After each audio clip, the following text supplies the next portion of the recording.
नमस्कार दोस्तों। आज का टॉपिक है हमारा आयन्स, जो कक्षा 9 से लिए गए हैं। चैप्टर का नाम है एटम एंड मोलिक्यूल्स। आयन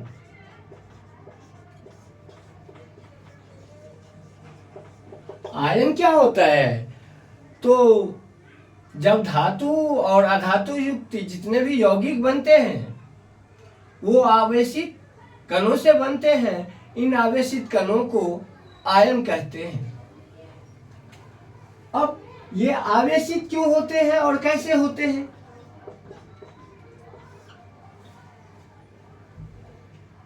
धातु और अधातु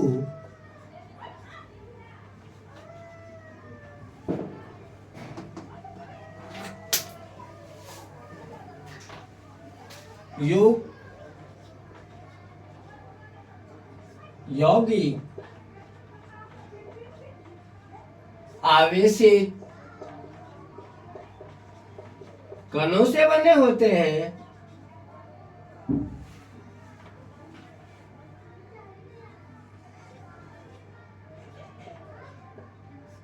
आवेशित तत्वों से बने होते हैं।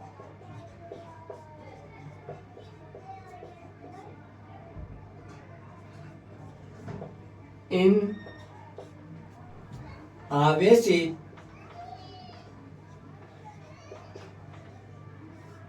कणों को आयन कहते हैं।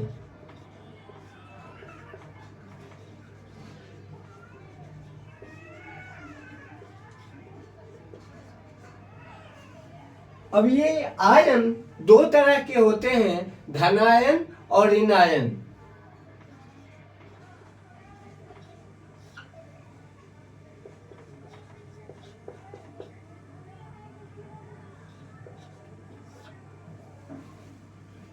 लेकिन ये आवेशित होते क्यों हैं, उस पर थोड़ा सोचने की कोशिश करते हैं। जो कोई तत्व आयन क्यों बनते हैं, तो इससे भी को समझने के लिए इससे पीछे की बात जानने की कोशिश करते हैं। ये जो तत्व हैं ये आपस में रासायनिक अभिक्रिया क्यों करते हैं?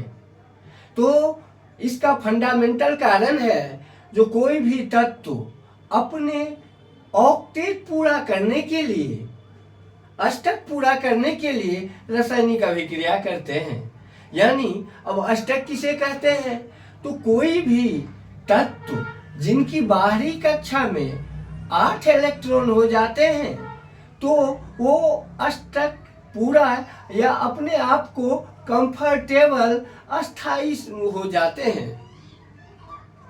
अब वो अष्टक पूरा करने के लिए ये एक दूसरे से रासायनिक अभिक्रिया करते हैं। अब रासायनिक अभिक्रिया में तो जब कोई तत्व, इलेक्ट्रॉन, परमाणु, कोई भी तत्व हो वह विद्युतः उदासीन होता है। उसमें न्यूट्रॉन की संख्या आगे पीछे ज्यादा हो सकती है, मगर इलेक्ट्रॉन और प्रोटॉन की संख्या हमेशा बराबर होती है। यानी कुल धनावेश और कुल ऋणावेश बराबर होता है।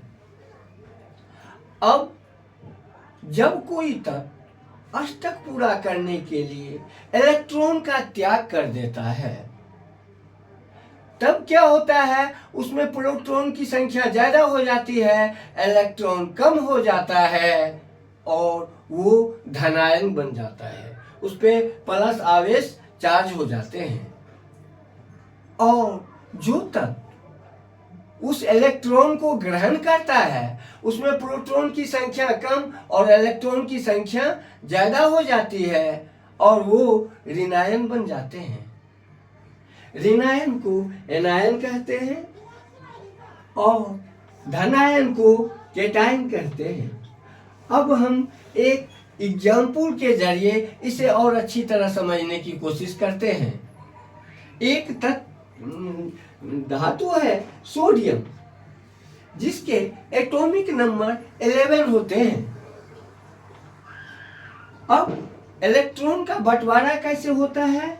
281, यानी सोडियम के बाहरी कक्षा में एक इलेक्ट्रॉन है और उसके बाद जो दूसरी कक्षा है उसमें 8 इलेक्ट्रॉन है। जैसे ही ये सोडियम इस इलेक्ट्रॉन को त्याग देगा, रिलीज कर देगा, इसके ऑक्टेट पूरे हो जाएंगे, इसके बाहरी कक्षा में 8 इलेक्ट्रॉन हो जाएंगे। और जैसे ही ये इलेक्ट्रॉन को त्याग करेगा तो ये सोडियम प्लस बन जाएगा। और इस तरह से जैसे ही इलेक्ट्रॉन त्याग कर दिया तो ये सोडियम प्लस हो जाते हैं, यानी इस पे ये धनावेशित हो जाता है। और वहीं दूसरा तत्व क्लोरीन की बात करते हैं, जिसका एटॉमिक नंबर 17 होता है, यानी इसके जो इलेक्ट्रॉन का डिवाइडेशन होता है ऑर्बिट में वो होता है 287।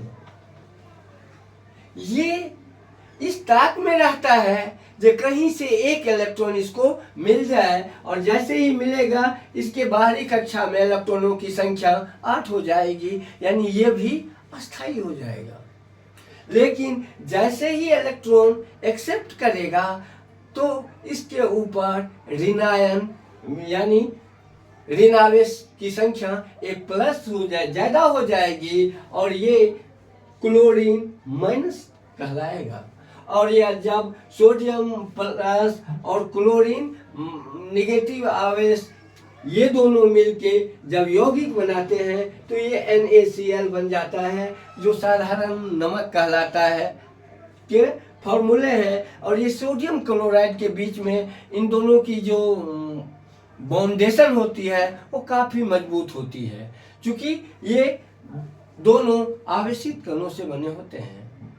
यानी आयन किसे कहते हैं? जब कोई तत्व परमाणु इलेक्ट्रॉन का त्याग या ग्रहण करता है, तो जो त्याग करता है उसमें ऋणायन कम हो जाते हैं और वो धनायन बन जाता है। जो इलेक्ट्रॉन ग्रहण करते हैं वो उसमें ऋणावेशित ज़्यादा हो जाती है, ऋणायन इलेक्ट्रॉन की संख्या ज़्यादा हो जाती है, जिस वजह से वो ऋणावेशित हो जाता है। और इन दोनों के बीच में जो यौगिकों का निर्माण होता है वो होता है सोडियम क्लोराइड।